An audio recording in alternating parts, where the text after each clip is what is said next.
Yes. Good morning, students. Welcome to your science class. In the last turn, we have studied about absorption, assimilation, and egestion in humans. And now I'm going to discuss with you nutrition in amoeba. And the second topic is nutrition in ruminants, which is on book page number 20 of your book. Okay. This is on page number 20 of your book. So let's start this. Before starting this, we'll study no more. Constipation and stomach ulcers ये जो है these are digestive disorders. ठीक है, तो constipation और stomach ulcers ये digestive disorders हैं. Constipation में क्या होता है? In constipation the person suffers from difficult bowel movement characterized by dry and harden faeces. ठीक है, तो डिफ़िकल्ट हो जाता है बॉल मूवमेंट ड्राई और हार्डन फेसेस की वजह से. We suffer from constipation when we do not take sufficient amount of liquid और रफेज इन आर डाइट. जब हम अपने डाइट में लिक्विड और रफेज को इंट्रोड्यूस नहीं कराते, कम लेते हैं, तो हमें कॉन्स्टिपेशन हो जाती है. A person with stomach ulcer develop a painful wound on the wall of the stomach. ठीक है, तो जो पर्सन है जिसको अल्सर हो जाएगा उसको क्या होगा? स्टमक में एक पेनफुल ज़ख्म हो जाएगा. ठीक है, तो ये क्यों होता है?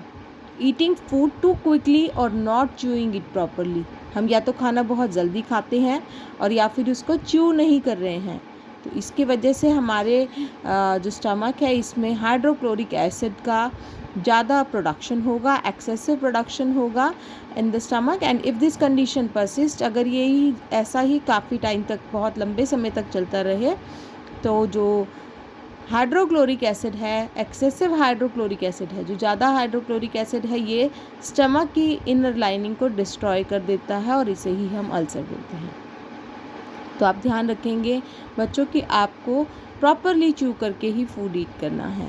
And the next thing is कि आपको अपने डाइट में रफेज किन से मिलता है, ये मैंने आपको बताया था. ठीक है, अनपील्ड फ्रूट से, कॉर्न से, तो ये सारी चीज़ें अपनी डाइट में ज़रूर इंट्रोड्यूस करें. एंड स्पेशली वाटर इनटेक बहुत ज़्यादा करें. Nutrition in amoeba. Amoeba is microscopic single celled organism found in ponds, pools, ditches. It constantly changes shape by pushing out one or more finger-like projections called pseudopodia or false feet. तो जो amoeba है it is microscopic. आपको पता है कि हम इसको microscope से ऑब्जर्व कर सकते हैं, नेक्ड आई से हम इसको नहीं देख सकते हैं. इट इज़ सिंगल सेल्ड क्योंकि ये यूनिसेलुलर ऑर्गेनिज्म होता है जो हमें पॉन्ड्स, पूल्स या डिचेस में मिलता है.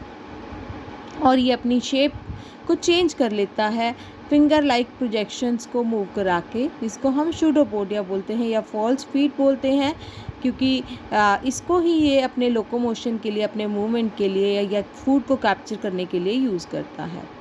ठीक है, all the processes of nutrition are perform by single cell of amoeba. तो जो भी न्यूट्रिशन की प्रोसेस है वो इसके सिंगल सेल में ही होती है. Now amoeba eats tiny microscopic plants and animals as food. जो अमीबा है क्या करता है? टाइनी माइक्रोस्कोपिक प्लांट्स और एनिमल्स को एज अ फूड ईट करता है, जो कि फ्लोट कर रहे होते हैं वाटर पे जहाँ पर ये रहता है. So when an amoeba finds a suitable organism, जब अमीबा को कोई सुटेबल ऑर्गेनिज्म मिल जाता है तो वो अपने 2 शूडोपोडिया ऑर्गेनिज्म के अराउंड कर लेता है. And gradually tips of pseudopodia fuse each other. जो शूडोपोडिया ये जो 2 होते हैं ये एक दूसरे के साथ मिल जाते हैं. ठीक है, एज अ रिज़ल्ट जो फूड है ये इसके सराउंडिंग से फूड वैक्यूल फॉर्म हो जाता है और ये फूड इसके अंदर आ गया, अमीबा के अंदर आ गया. अमीबा की शेप जो होती है इरेगुलर होती है, कोई स्पेसिफिक शेप नहीं होती, तो ये अपनी शेप चेंज कर लेता है बार बार. एज अ रिज़ल्ट जो फूड है ये एनगल्फ हो गया. कुछ वाटर जो है सराउंडिंग का वो भी फूड वैक्यूल में मूव कर जाता है. तो इसमें इंजेक्शन की प्रोसेस दिखाई है. This is nucleus. Outer covering को हम सेल मेम्ब्रेन कहते हैं. ये वैक्यूल है अमीबा, ये पूरा अमीबा ही है. ठीक है, और ये फूड हो गया इसका. शूडोपोडिया किसको बोल रहे हैं? जहाँ से ये अपने साइज़ को इसको चेंज कर रहा है और फूड को एनगल्फ कर रहा है, जिसके थ्रू ये मूव करेगा उसको हम शूडोपोडिया बोलते हैं. ठीक है, या फॉल्स फीट. फिर है digestion, the enzymes from the surrounding cytoplasm enter the food vacuole and break down the food into simple soluble substances. तो जो एंजाइम्स हैं सराउंडिंग साइटोप्लाज्म में, तो ये जो न्यूक्लियस है इसके अराउंड एक लिक्विड होता है जिसको हम क्या बोलते हैं, साइटोप्लाज्म, ठीक है। तो ये जो एंजाइम्स हैं ये साइटोप्लाज्म से फूड वैक्यूल में एंटर कर जाते हैं। फूड वैक्यूल ये फॉर्म हो गया, तो डाइजेशन की प्रोसेस में जो साइटोप्लाज्म है यहाँ से एंजाइम कहाँ चले जाएंगे, एंजाइम एंटर कर जाएंगे फूड वैक्यूल में और इस कॉम्प्लेक्स फूड को किस में चेंज कर देंगे, सिंपल सॉल्यूबल सब्सटेंस में। फिर जब ये फूड क्या हुआ, सिंपल और सॉल्यूबल हो गया, तो जो डाइजेस्टेड फूड है फूड वैक्यूल में जो प्रेजेंट है वो एब्जॉर्ब हो जाएगा साइटोप्लाज्म में। तो वो सारा फूड जो अब सॉल्यूबल फॉर्म में है, सिंपल फॉर्म में है, वो सारा साइटोप्लाज्म में ही मिक्स हो जाएगा। ये इस एब्जॉर्प्शन में दिखाया है, digested food diffuses out of vacuole, इसको ही हम एब्जॉर्प्शन बोलते हैं, ठीक है। तो अब ये साइटोप्लाज्म में मिक्स हो गया फूड, जो हमारा सिंपल सॉल्यूबल सब्सटेंस में चेंज हो गया था फूड।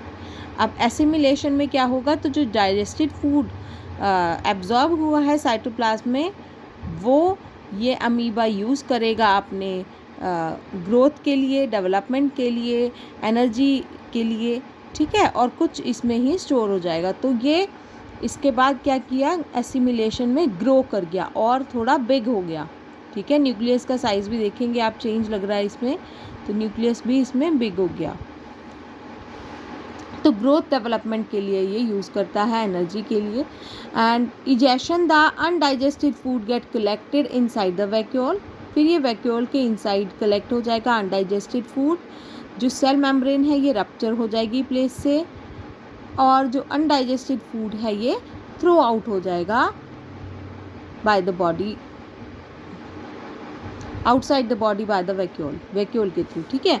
तो यहाँ पर क्या हुआ, ये हमारा अमीबा है, जो फूड डाइजेस्ट नहीं हुआ ये एक्यूमुलेट हो गया, उसके बाद सेल मेम्ब्रेन रप्चर हो गई और ये अनडाइजेस्टेड फूड यहाँ से मूव आउट कर गया। तो अनडाइजेस्टेड फूड थ्रोन आउट।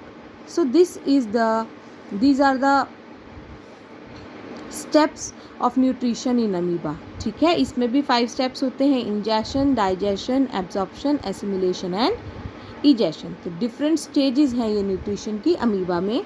अब डिस्कस करते हैं न्यूट्रिशन इन र्यूमिनेंट। अब र्यूमिनेंट क्या होते हैं, जो ग्रास ईटिंग एनिमल्स होंगे उनको हम र्यूमिनेंट्स बोलते हैं, जैसे काऊ, buffalo, dear, sheep.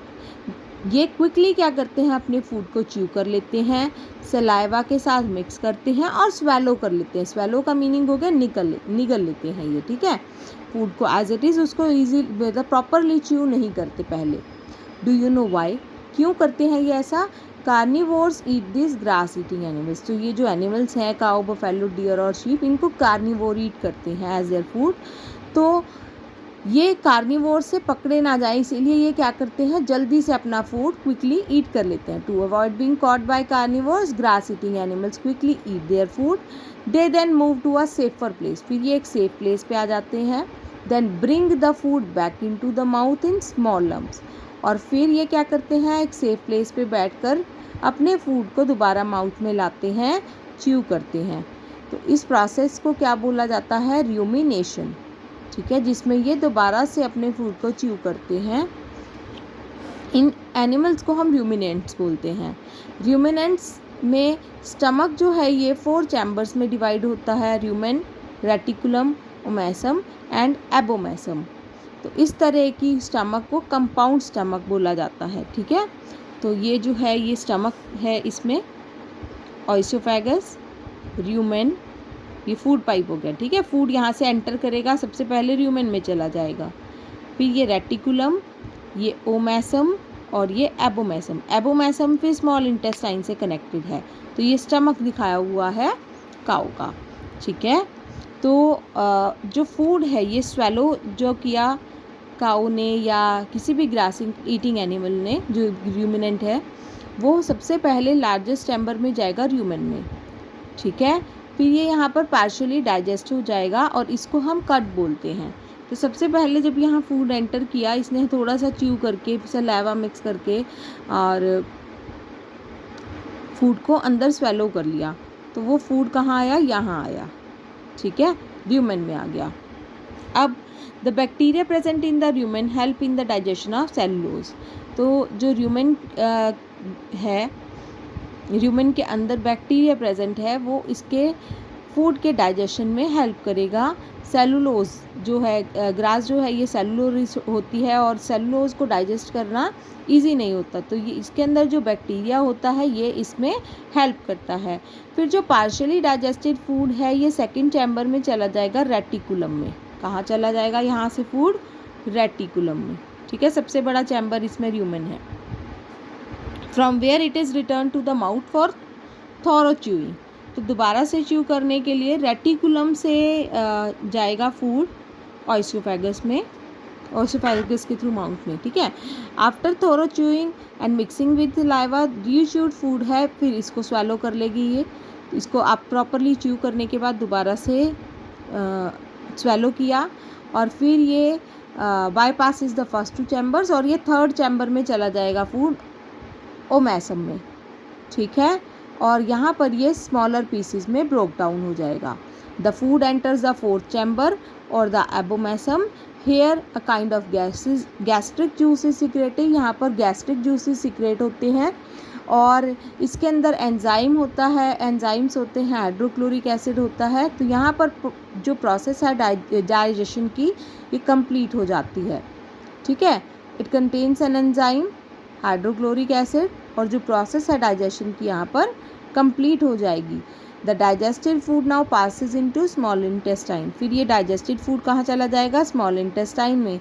Hair absorption of food takes place, यहाँ पर फूड का एब्जॉर्प्शन होगा। The undigested food passes through the large intestine. जो अनडाइजेस्टेड फूड है ये लार्ज इंटेस्टाइन में मूव कर जाएगा और वहाँ से बॉडी से रिमूव हो जाएगा, ठीक है। This is about nutrition in ruminants, कि जो रूमिनेंट्स हैं वो किस तरह से न्यूट्रिशन गेट करते हैं ये हमने देखा है। Some animals like horses and rabbits have a large sac like structure between oesophagus and small intestine. Oesophagus और स्मॉल इंटेस्टाइन के बीच में एक स्ट्रक्चर होता है, लार्ज स्ट्रक्चर होता है जिसको कैकम बोलते हैं। तो सेलुलोज जो है ये कैकम में डाइजेस्ट होता है कुछ बैक्टीरिया की हेल्प से, और बहुत सारे एनिमल्स, ह्यूमंस को अगर हम इंक्लूड करते हैं, ह्यूमंस के साथ डाइजेस्ट ही नहीं कर पाते हैं सेलुलोज को, ठीक है। So this is all about your chapter. ये एक काऊ की पिक्चर दी है डाइजेस्टिव सिस्टम ऑफ रूमिनेंट करके। यहाँ पर ये दिखाया है ओइसोफेगस है, इसके स्टमक के 4 पार्ट्स दिखाए हैं, ठीक है। ये हमारा हो गया कंपाउंड स्टमक। तो ये स्टमक जो है ये किससे अटैच्ड है, स्मॉल इंटेस्टाइन से, ठीक है। फिर ये आगे कनेक्टेड है लार्ज इंटेस्टाइन से। इसका जो फर्स्ट पार्ट है वो यहाँ है रूमेन, ठीक है। ये एबोमैसम, रेटिकुलम, ओमैसम, ठीक है। तो सबसे पहले फूड यहाँ आएगा। So this is all about your chapter. Thank you very much students. Have a good day. If you have any query regarding any topic, you can call me.